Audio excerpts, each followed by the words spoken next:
Okay, so today I'm going to talk about setting up your collisions and setting them up in the proper order to have them act correctly for Fallout 3. So I'm going to open up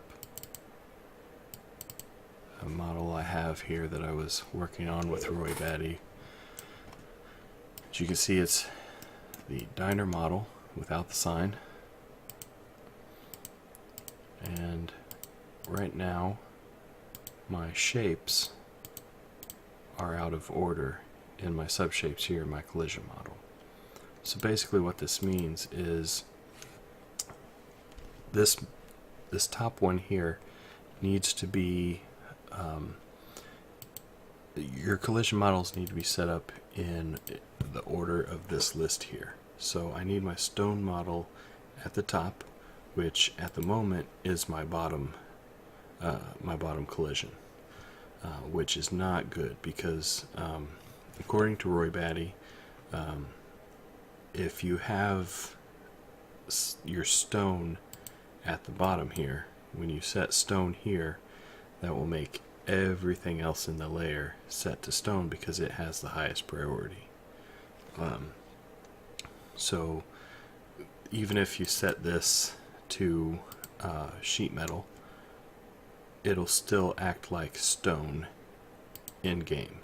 So what you need to do is you need to have all of your collision meshes ordered properly before you get to this point. So what we are going to do is go into Max here, and what I've found is that it doesn't so much matter what these proxies are titled. They don't have to be added into it doesn't matter what they're numbered. Okay, what matters is the order in which they're put into the rigid body. So even if you have, like, the stone is on here, the stone is in collision proxy 4. It's going to go in last though, because whatever goes in last gets put at the top of your list in NifScope.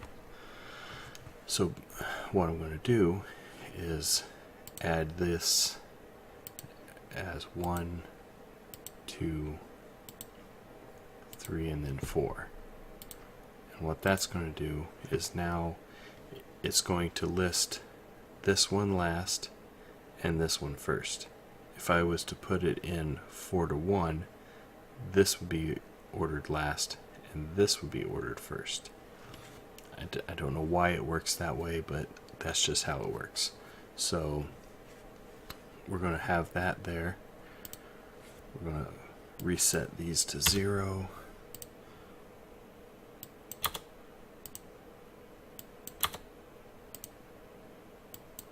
Keep all my collisions in the middle.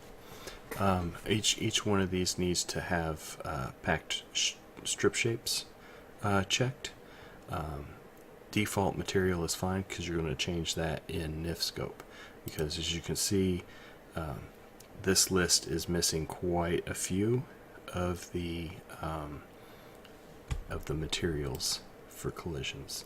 You just want to make sure the layer is set to static and that the pack strip shapes is checked. So we will export that. Just make sure that you generally have your window set up the way I have it. I have textures in here because at first I had data in here and it was not setting up my pathing correctly for my textures when it gets into NifScope. So I put textures in there and everything shows up completely fine without having to mess with anything.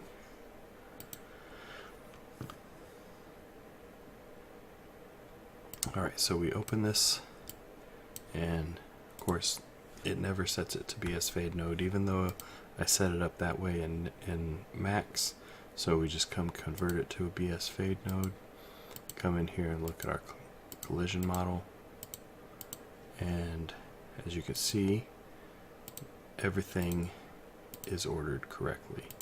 So we have our stone first, followed by our cloth, followed by metal, and finally sheet metal. So now all of our collisions with their materials are ordered properly. They're in here. We can remove these because these were the placeholders for the collision in Max. So we can remove these branches because they are packed into the collision model itself and are no longer needed.